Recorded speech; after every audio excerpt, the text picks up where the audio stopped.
बहुत सारे लोग कि फलाना व्यक्ति गलत काम कर रहा है, फलाना व्यक्ति गलत काम कर रहा है, फलाना व्यक्ति गलत काम कर रहा है, वो दारू बेच रहा है, वो सिगरेट बेच रहा है, वो तंबाकू बेच रहा है, वो गुटखे बेच रहा है, वो हमाली का काम करता है, वो मजदूरी का काम करता है। इस दुनिया में जिससे आपको रोटी मिलती है, इस दुनिया में जिसके लिए जिससे आप जिंदा रहते हो, वो कोई भी काम हो, वो धर्म कहलाता है। भगवत गीता में कृष्ण भी बोलते हैं वो कोई भी काम जिससे आपकी जिंदगी चलती हो, भले वो लोगों को लगता है कि गलत है, लेकिन आपकी जिंदगी चलती है तो वो काम धर्म है। जैसे कसाई जानवरों को मारकर मांस बेचता है, वो उसके लिए पाप नहीं है, वो हमारे लिए पाप है कि हम उस जानवर को काट के खाते हैं, ये हमारे लिए पाप है क्योंकि हम वहां तक जाते हैं, उस जानवर को खरीदते हैं, उसका मांस वो घर में जाकर पकाकर खाते हैं। उस कसाई के लिए नहीं, क्योंकि उस कसाई का घर ही इस काम से चलता है। आप जरा समझना, वो उसके लिए पाप नहीं है। आप समझना, एक व्यक्ति जो मार्केट में सब्जियां बेचता था, उसके पास बहुत सारे डिफरेंट टाइप की वैरायटीज की सब्जियां होती थी, उस सब्जियों में वो कंदमूल ले आया, कंदमूल उसके घर में पड़े रहे, सड़ गए। जब बुद्ध उसके घर पर आए तो उसको समझ नहीं आया कि बुद्ध की खातिरदारी कैसे करो, तो उसने उसी कंदमूल को पका लिया, और जब पकाया तो बुद्ध ने उस कंदमूल को खाया, और कंदमूल को जैसे ही खाया, मशरूम को जैसे ही खाया, बुद्ध को फूड पॉइजनिंग हो गई, बुद्ध की मौत हो गई। वो व्यक्ति बड़ा रोने लगा जब बुद्ध बीमार होकर मरने की कंडीशन में भी बहुत रोने लगा कि प्रभु ये मुझसे क्या पाप हो गया, अब तो लोग मुझे कोसेंगे कि महात्मा बुद्ध की मौत का दोषी मैं हूं। बुद्ध चिंता मत कर, तू तो एक जरिया है मुझे इस दुनिया से ले जाने, मेरे बाद तुझे कोई नहीं कोसेगा। जो उनका बुद्ध का सबसे ज्यादा फेवरेट शिष्य था वो उन्हीं का भाई था आनंद, उनके स्वतःला भाई आनंद। आनंद को बुलाया कि मेरे मरने के बाद इसको तकलीफ भी नहीं आनी चाहिए, क्योंकि मेरा मरना ये डिसाइड नहीं करेगा, ईश्वर डिसाइड करता है, और उसी की मर्जी है कि मैं दुनिया छोड़कर जाऊं, तो मेरे मरने के बाद इसको तकलीफ मत देना, तकलीफ मत देना। उसका पेशा था सब्जियां बेचना, उसमें कंद खराब हो गए, वो उसकी गलती नहीं है, ऊपर वाला ही चाहता था कोई ना कोई बहाना चाहिए, बस सिर्फ कोई ना कोई बहाना ऊपर ले जाने के लिए, कोई ना कोई बहाना। जैसे रामकृष्ण परमहंस को गले में कैंसर हो गया, जिसके कारण उनको खाना भी निगलते नहीं बनता था, उनके कारण उनको खाना भी निगलते नहीं बनता था। तो स्वामी विवेकानंद ने कहा कि ठाकुर आप ये काम क्यों नहीं करते, काली माता आप पे इतनी प्रसन्न है तो क्यों ना काली माता से आप रिक्वेस्ट कर लो कि आपके गले का कैंसर खत्म कर दो। तो रामकृष्ण परमहंस जवाब देते हैं कि मुझे मांगने की जरूरत नहीं है, मैं चाहूं तो मेरी सिद्धियों से कैंसर खुद ही खत्म कर सकता हूं, लेकिन मैं अपनी सिद्धियों को ये शारीरिक चीजों के लिए खत्म नहीं करना चाहता, अपनी माता को आदेश नहीं दे सकता मैं। अगर मेरी माता चाहती तो खुद ही मेरे गले का कैंसर खत्म करती, लेकिन मेरी माता नहीं चाहती हो तो मैं उसी आदेश में खुश हूं, मैं अपनी माता से कुछ मांगूंगा नहीं अपनी इस शारीरिक जीवन के लिए। ऐसा है तो वो ऐसे ही रहने, तो भले कैंसर से मेरी मौत होती है, और कैंसर से ही उनकी मौत हुई है। साईं बाबा बहुत सिद्धि जीवित है, साईं बाबा की मौत कैंसर से हुई, बीमारियों से हुई है, बहुत बीमारी आ रही है साईं बाबा को। फिर हम सोचते भी अभी लोग सीधी जाते हैं बहुत सारी चीजों से मांगने के लिए, प्रभु ऐसा कर देना है, प्रभु ऐसा। आपको पता है उनकी मौत ही बीमारी से हुई, कैंसर से हुई। नो वन नोस, हम उनसे जानते हैं कि भगवान मेरी बीमारियां दूर करना। आपको नहीं लगता कि वो व्यक्ति खुद की बीमारी दूर नहीं कर पाया?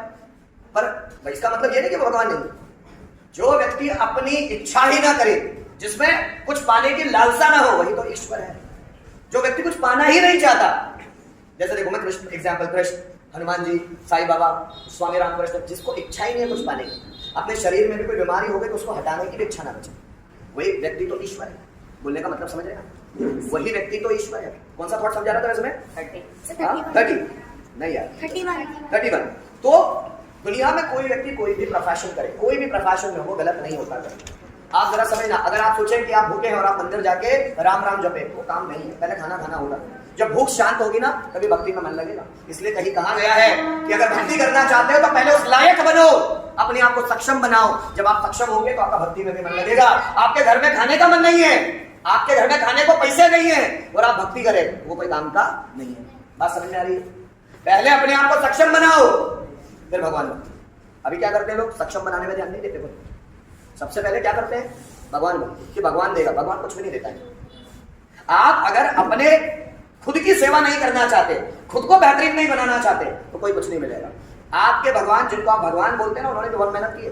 कृष्ण ने इतनी जबरदस्त मेहनत की है, भगवान श्री राम ने इतनी मेहनत की है, शिव जी ने इतनी मेहनत की है, इसीलिए उनका नाम है, बहुत मेहनत। मैं बोलता हूँ ना, जो 14 वर्ष का वनवास काटा है, पढ़कर देखो वनवास में वो कैसे रहे, पढ़कर देखो तो और श्रद्धा बढ़ेगी। सब अयोध्या तो चाहते हैं, वनवास कोई नहीं चाहता, कोई नहीं चाहता। मैं बोलता हूं भक्ति तो खूब होनी चाहिए, लेकिन तब जब इंसान की समझ बढ़ जाए। समझ कुछ नहीं है, लेकिन भक्ति खूब करोगे। जो भी व्यक्ति इस दुनिया में भूखा है वो कभी भक्ति भी नहीं कर सकता। उसको रोटी में ईश्वर दिखता है तो बेकारी है ना। आप उसको 10 रुपए दे दो, उसको भगवान भक्ति की जरूरत नहीं है। उसके लिए तो ईश्वर वही है, वही चीज, जो भी चीज आपको खुशी देती है वही चीज आपके लिए ईश्वर है।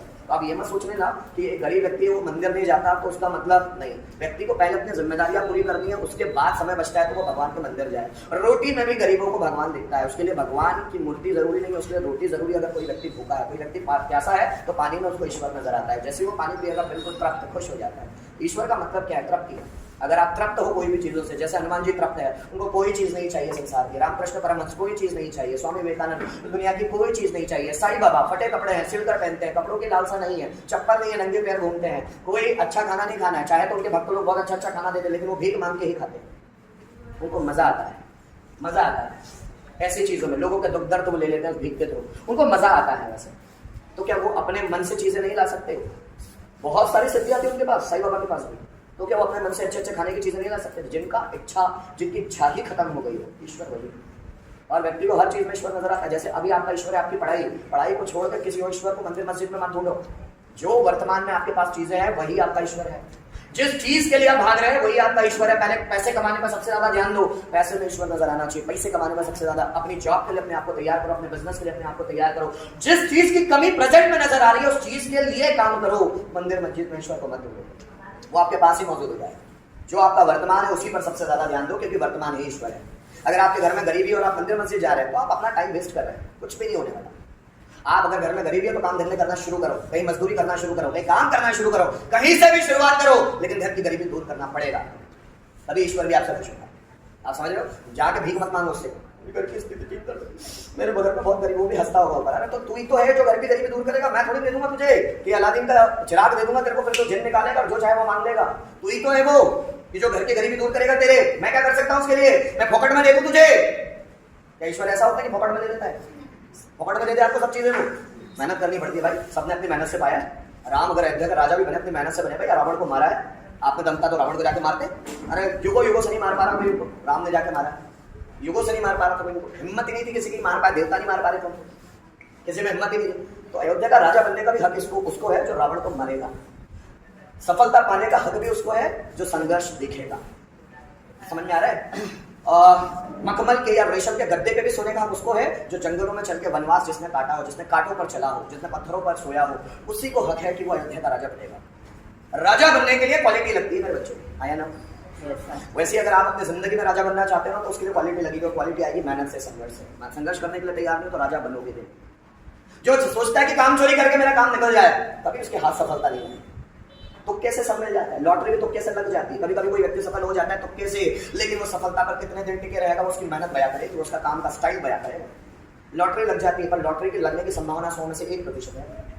लग गई, चलो लॉटरी लग गई, 2 करोड़ की लॉटरी लग गई, IPL 1 करोड़ से ज्यादा के प्राइजेस, 1 करोड़ की लॉटरी लग भी गई। लेकिन अगर पैसे आपके पास आ भी गए और पैसों को खर्च करने का आपके पास तरीका नहीं है, आपका दिमाग नहीं है कि कैसे उसको सिस्टमेटिकली खर्च करना है, तो जल्दी खत्म हो जाएंगे। इसलिए कहा जाता है अगर कोई गरीब है, कोई गरीब बाप है, उसका बेटा अगर गुणों वाला पैदा हो गया तो वो गरीबी से रईसी की यात्रा कर लेगा। और अगर कोई बाप बहुत रईस है और अगर उसका बेटा ही दुर्गुणों से भरा हुआ है तो पूरी संपत्ति खत्म कर देगा। ये माइंड भी तो चाहिए ना, आपको सब कुछ राजपाट मिल गया तो ये माइंड भी तो चाहिए उस राजपाट को संभालने के लिए। और वो माइंड बनेगा तब जब उस माइंड ने बहुत सारे संघर्ष झेले होंगे, तभी तो माइंड बेहतरीन बनेगा, क्रिएटिव बनेगा। क्या मेरी बात समझ में आ रही?